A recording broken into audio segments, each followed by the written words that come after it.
Hi, you're listening to the Apologist Bookshelf, and I'm Gary Zacharias. Thanks so much for joining me today. I like all the books I talk about. I really do. I enjoy reading in general, and I like these books that I've saved and put on my bookshelf. But there are some that just really stand out. J. Warner Wallace, for example, and Tim Keller are a couple of the authors. And here's one that I like just immensely. It's by John Stonestreet and Brett Kunkle. I've done a couple of previous podcasts on this. It's called A Practical Guide to Culture, and subtitled Helping the Next Generation Navigate Today's World. And it says it all, a practical guide. It is practical. And of course, what's going on here, this is for parents, it's for Christian leaders, for people that are looking at what's going on here. There's so much cultural pressure out there, especially on kids. And it's hard for the kids today to really have any kind of confidence in Christianity. It feels like the ground's moving underneath them, and it certainly feels that way for parents trying to deal with them, and adult Christian leaders as well.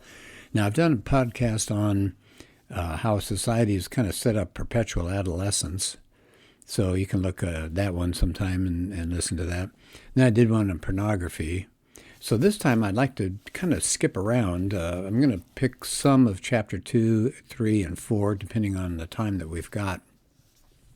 So this is an opener, right? One of the opening chapters.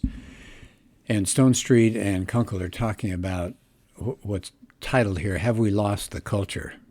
And said, we don't like the way the culture is currently heading. And said, the question, have we lost the culture, implies that there was a time where we had the culture. Yeah, and they're making a good point here that we've got sin to deal with, right? People are people. People are all broken. And so there's never really been a thoroughly Christian culture. Now, some are probably more moral than others. And they say, if we start despairing for where we are, and I got to admit, I do that once in a while. I look around, I think, man, there's no hope. Everything's just going downhill. But they make a really good point here. They said, if you end up with despair at this time, you look around, you read the newspaper, you watch TV, we will lose sight of our responsibility for the culture. So throughout history, think about thousands of years now, 2,000 years, you've had Christians around, and they've been in the midst of a lot of different cultural breakdowns, and some of them worse than what we're facing today. So Christians, right, this is our hope. We've been involved as restorers and redeeming in ways that save lives both physically and spiritually. And so we've got to remember that, as they say, that God is always at work through his people and sometimes in spite of his people. He said, they said that we're actually part of a larger story. And we have to think about that, right? Our story. And by the way, this society today loves stories. Well, we've got a great story to tell. It reminds me of Greg Koukl has a book, The Story of Reality. I would recommend that one highly to people who want to think about what is our story as Christians. And so that's what they do at the beginning of this chapter. They talk about Christ is risen from the dead, which makes our hope secure.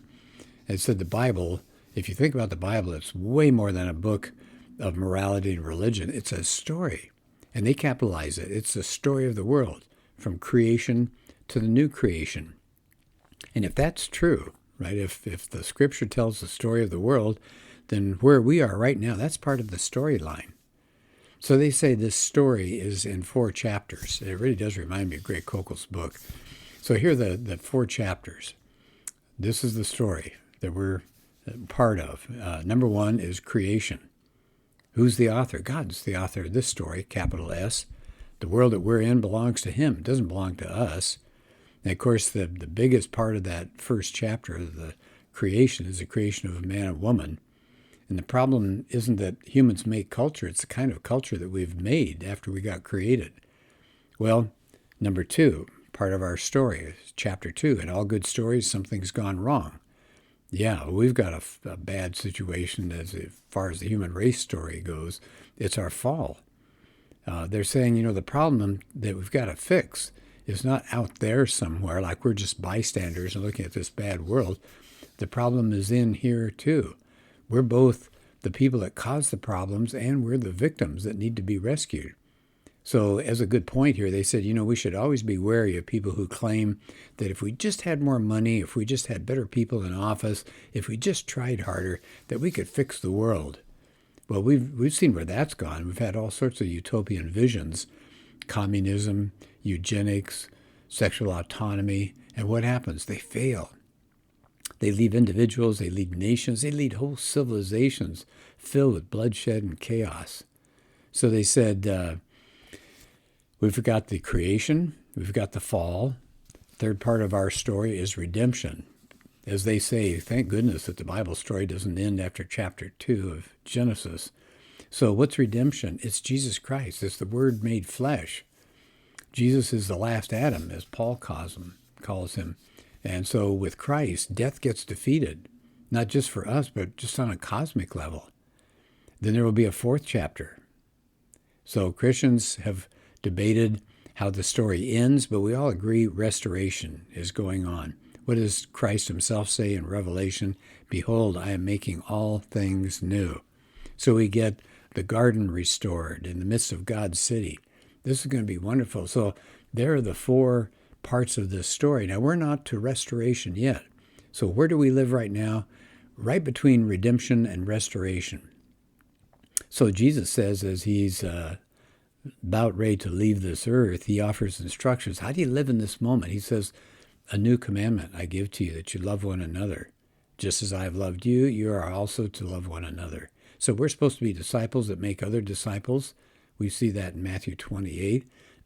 Paul says children should obey parents. Husbands are supposed to love their wives. We're supposed to be good citizens.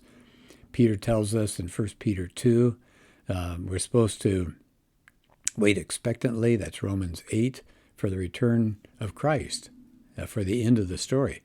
We're supposed to be defined by hope, 1 Peter 3:15.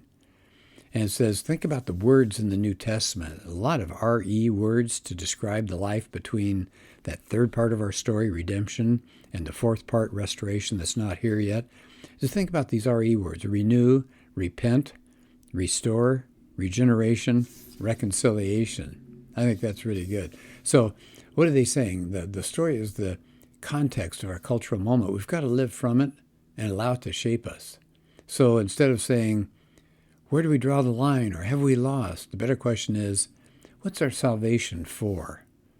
So at the end of chapter 2, they offer some discussion questions, and I wanted to bring those out now just so that you might want to think about them. But I like the fact that some books will do that. They'll offer maybe introductory questions, or they'll offer quotations to get you thinking, and at the end of the chapter, they'll often do a summary, or in this case, discussion questions. So here are 4 discussion questions. Number 1, if you were raised in a Christian home, how are you taught to think about culture?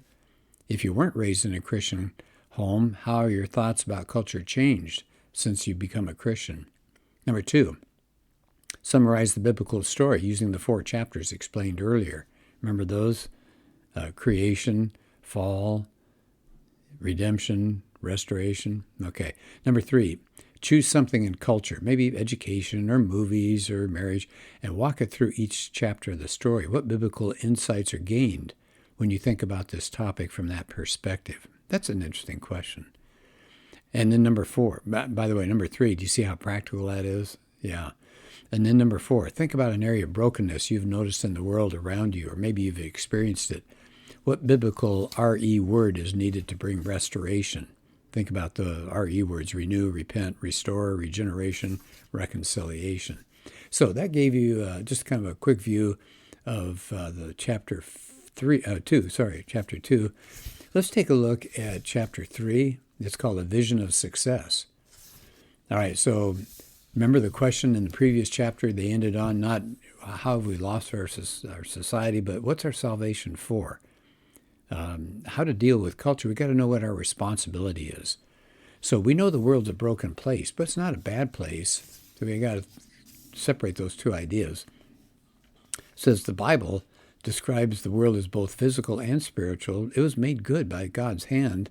So reality is actually divided between the Creator and the creation. So it's fallen, no doubt about it. The creation is fallen, they say, but it still proclaims God's grandeur and his kindness and his goodness. Now they're saying that we're living in this good yet fallen place. It means there's a lot of tension that we're living in. And they said that there's two reactions that people might be tempted to do. One is to just flee from culture, just get away. Right? I think about Rod Dreher's got a book about the Benedict option, the idea of, in a sense, pull up the drawbridge and get in a Christian castle and watch the world go bad. Now that's not fair, but that's kind of the general idea. Should we just get away and try not to get ourselves polluted by society? The other reaction they say is not good is to just avoid controversial issues. But they say, look, Christianity, unlike other religions, is not escapist. Now, what do they mean by that? Well, look at Buddhism. You got to escape the world through meditation and mental focus. Hindus say the physical world is an illusion. You just escape it through birth and rebirth and reincarnation. And today we've got kind of a new agey spiritual self-help says we just have to follow our hearts. But at the center of Christianity is Jesus Christ. He comes in this world. The Christian faith is incarnational. In other words, God didn't send a bunch of laws or a bunch of angels or some kind of book to fix the world. He himself came in the person of Jesus Christ. So they're pointing out that God's people can still make a difference in this world. Right? They quote from, I think it was Proverbs, when the righteous increase, the people rejoice, but when the wicked rule, the people groan. So Christ didn't save us from being human. He saved us so we'd be fully human. So we're supposed to have as Paul says in 2 Corinthians 5, we're supposed to have a ministry of reconciliation. So what are we doing? What's our salvation for? We're supposed to be involved in God's redemptive plan for this world. Yeah, that's good to say. So we're called to the world, but he says, we're called to a particular time and place. God determines a cultural moment. I think that's a really good point. We got to think about that, right? After all, in Acts, Paul says God determined and allotted periods and boundaries of people's dwelling place. So that's really good to know. So what happens now? Remember, they're setting it up. They haven't gotten yet to the cultural problems of this society, but they said, if we don't clarify the cultural issues and clarify it with the next generation, we're being derelict for our duty. So we really shouldn't escape the cultural situation. God hasn't asked us to try. Christians should see our culture as a setting for living out our callings to bring life to the world. So we're supposed to protect our kids, for example. That's godly. But sheltering them wholesale is not. And there's a lot of good that we can do, they say. So I think that's a good point. I think about, for example, Hollywood. Most Christians say, don't mess with Hollywood. It's just a cesspool, right? It's just awful. Leave it alone. But there's a group called Master Media. I'd like you to look them up sometime. Master Media. It's all one word. And they've gone to Hollywood, and they've gone to other places where media is being produced, movies and television and things like that.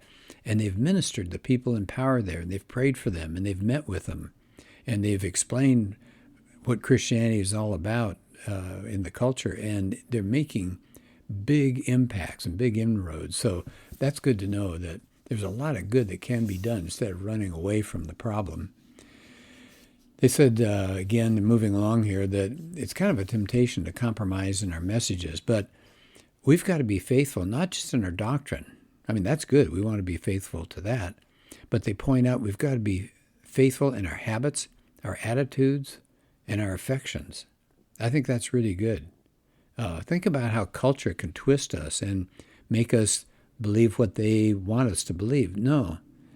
And then they do mention, by the way, I really want to be fair to that Rod Dreher. He had that Benedict option, and he said they said that some people misinterpret that as a call to retreat. But he says he's not advocating cultural withdrawal. He's offering insights about, can we survive this culture, and what do we do about it? And Dreher insists that culture is shaping us, right? We're not shaping culture, it's shaping us. And so we've got to be aware of that. I think that's really a good point. They're saying that today, a sociologist said, American teenagers, how do they understand religion and spirituality? He calls it moralistic therapeutic deism. So what is that all about? Well, for teens today, faith is about being nice and happy, and God's going to help them out whenever they need it. So God, these deists believe God visits their world, not that they live in God's world. They believe he serves their agenda. He's kind of their butler, right? Helps them feel good about themselves. And so as they begin to wrap up this third chapter, they're saying Christian families and churches got to see that what they ought to do is more than just having good, wholesome youth programs and teaching this moralistic, therapeutic stuff, Sunday school lesson material. It's okay. But he said our agenda should be a whole life transformation. We've got to counter how the culture sees things about what life is about. So when the cultural pressure is on, we want the next generation to respond in the proper way. So he said if you got a mature Christian and is involved in this cultural world, the culture won't corrupt that person. We want to be teachers of the culture. We want to teach it what's good and what's true and what's beautiful. So there's a real challenge, isn't it? Instead of us adopting our lives to the culture, but taking the culture on and making the changes in the culture. Think about the first century and second century Christians. That's what they did. They changed the culture. They flipped the Roman Empire upside down. Well, that's the end of chapter 3. Let me just share the discussion questions with you there so that you can see the kinds of things that they do at the end of the chapters. So, number 1, they have 4 questions again. Using the quote from Dietrich Bonhoeffer in the chapter, fill in the blanks. So here's the quote with blanks. I am, but you put your name, I'm a Christian and I am blank. Therefore, I'm responsible for something, right? So they said, think beyond geography to any area of your life that God has gifted you for his purposes. What a great challenge. Where has God gifted us, right? What are you responsible for? Maybe you're in medicine. Maybe you're in teaching. Maybe you're a factory worker. Maybe you're self-employed. But you've got gifts. And God will use those gifts, can use those gifts, if we allow him, to influence the culture. Right? We want to be good at what we're doing and to make that somehow change the culture.